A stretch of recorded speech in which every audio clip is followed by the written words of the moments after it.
we're going to demonstrate how to use a Malagutti oven. In this video, we're going to talk about settings, pressure, we're going to talk about voltage, we're going to talk about curing, we're going to talk about all the different features and options that are available in a Malagutti oven digital control.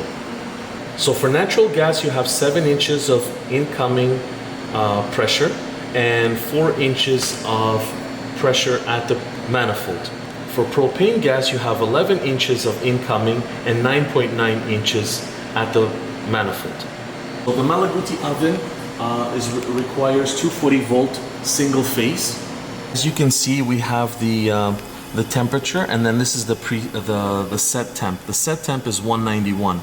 So depending on what the set temp the customer wants, he can change that by pressing these plus and minus. In this exercise, we're going to increase and decrease the flame. So we're going to go into a manual mode by pressing this hand over here, and now we can decrease the power percentage. And if you look inside the oven, the flame is going lower and lower. So we want the flame to go as low as possible, and then we're going to increase it to as high as possible. So right now it's at 100%. Okay, so this is to load and this is to start. So once it's in the process, right? Okay, so right now the rotation is not on. So once I start the rotation, I'm able to load the pizza and unload the pizza. And then if I start this, if I've loaded all the pizzas, then I start this and the countdown starts counting down.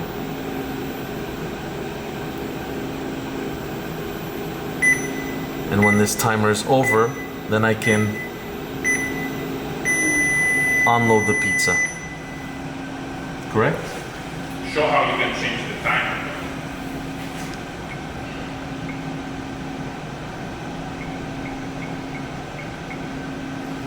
So let's say for 3 minutes, and for 3 minutes even, we want the rotator to cook 5 pizzas, for example. So we started, and the rotator starts moving, and then when this countdown is over, then we can unload because the rotating is slowed down in its speed. As you can see, by taking this napkin and applying it close to the vent, if you've got good vent pressure, it should just take the napkin and it should hold on to it consistently. And that's the kind of pressure you want from your vent to have this type of pull.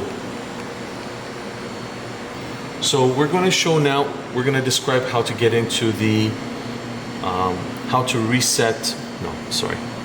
We're going to disable the preheat. So what we do is we're going to go into the settings first. We're going to slowly scroll to the end of the menu.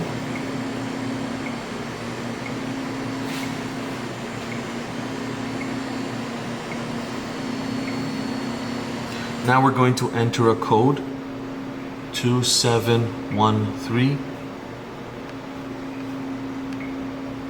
And then we're going to press the arrow. And now in this factory menu, you have a choice, you have a chance to change from Celsius to Fahrenheit. And by changing, you press the green check mark to accept. In this case, we're going to leave it as it is. We're going to go to the preheat. So here's the preheat menu. Right now it's on off. We're going to set it to on.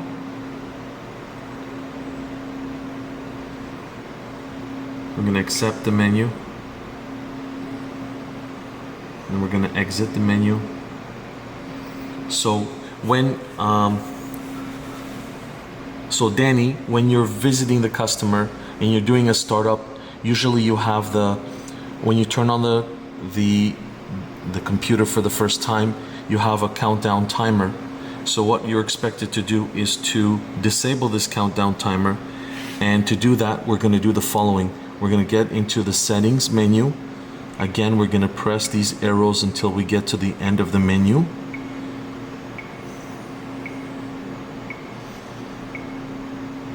We're going to enter the code 2713. And then we're going to press the arrows until we get to the preheat option. We're going to disable it. We're going to accept that option. Again, we're going to exit the menu. So now there's no preheat timer countdown. So now you're able to start the... So at the end of the day, when your oven is off and you're about to leave, you can close the oven with this lid, but you have to keep in mind that it's really dangerous to close it all the way. So you leave a gap so it will conserve the energy, so that the next day it doesn't need so much energy to heat up again.